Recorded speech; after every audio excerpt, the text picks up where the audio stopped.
اخوات ومتابعين في الدنيا، هنعمل النهارده فرخه مشويه في الجريل، جايبها لكم بحذافيرها. كمان هنقطعها مع بعض كده.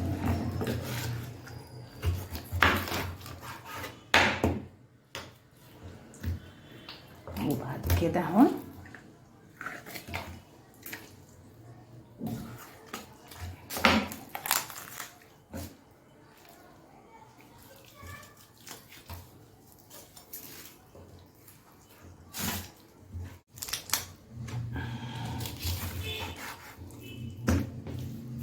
تمام كده.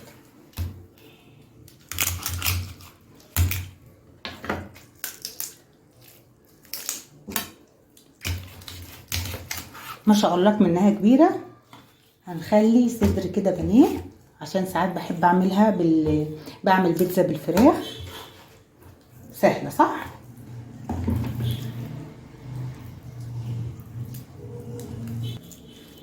هتتغسل دي حته حته وفتفوته فتفوته، ما بسيبش حاجه لما اكون زي الفل.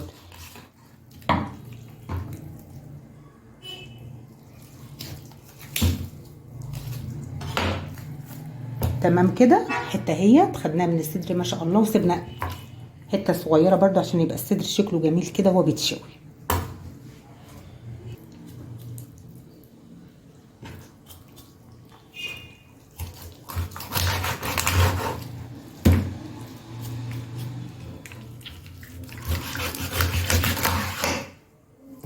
تمام كده.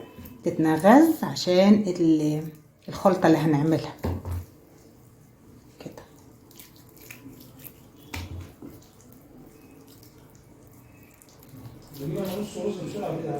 اوكي. لسه جايه طازه مقتوله حالا كده اهو زي الفل ما شاء الله.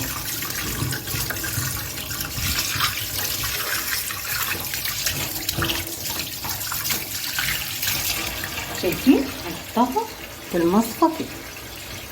الخلطه الجميله بقى، بشرت بصل، طماطم، ملح وفلفل وكمون والسبع بهارات وقرفه. هنحط بقى شويه زيت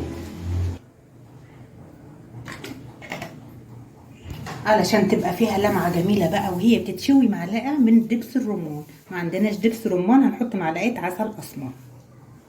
تمام كده. هتتقلب تقليبه جميله. الفرخه مغسوله ومنقوعه في شويه ملح كده، وبعد كده شطفتها تاني من جديد ومسحت الرخامه بالميه والفل.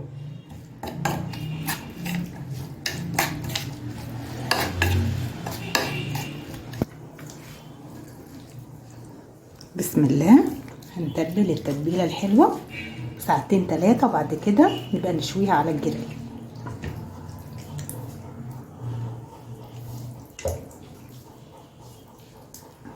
نحط في كل فتحه من اللي احنا عملناها بالسكين كده. هنحشيها كده شويه من الزيت كده حلوين.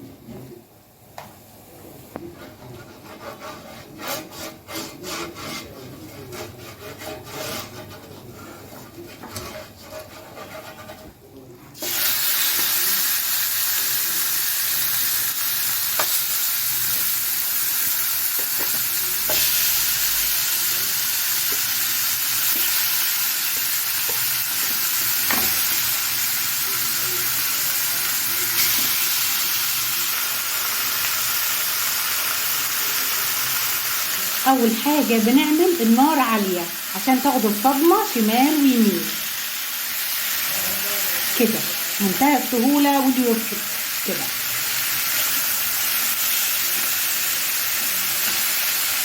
بصوا بقى معلقه دبس الرمان عامله ازاي، يعني لسه ما اتشوتش ومديه لمعه فلابي والله.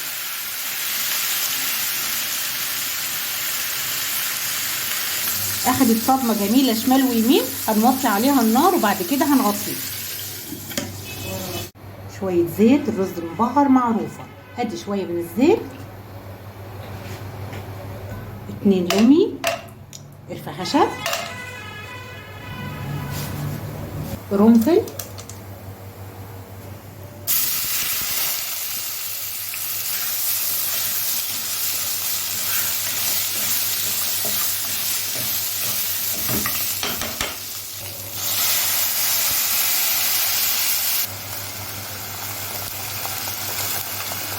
نظبط الملح وشويه فلفل اسمر بس كده. معانا كده التشويحه الحلوه وكمان استوت كده. نحط الليمونيا وبعد كده الفحمه.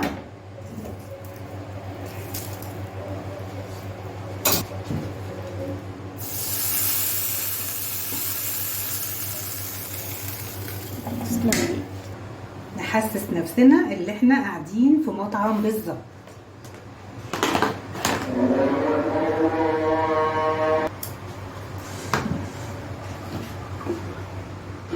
واو. طب هي تفرق بقى بذمتكم عن المطعم ايه؟ بسم الله.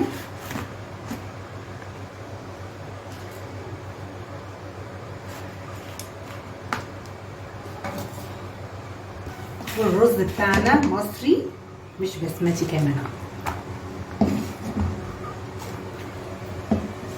ما شاء الله. جربوا بقى الوصفه الحلوه قوي دي، حسسوا نفسكم ان انتوا في المطعم وبلاش نجيب حاجه من بره الله اعلم معموله ازاي. انت ضامنه نظافتها وكمان بالشياكه والحلاوه دي. وشويه خضره من على الوش كده.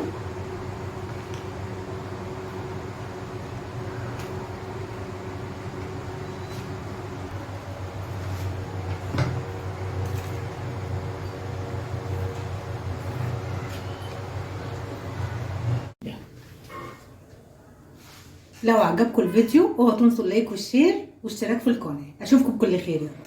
باي باي.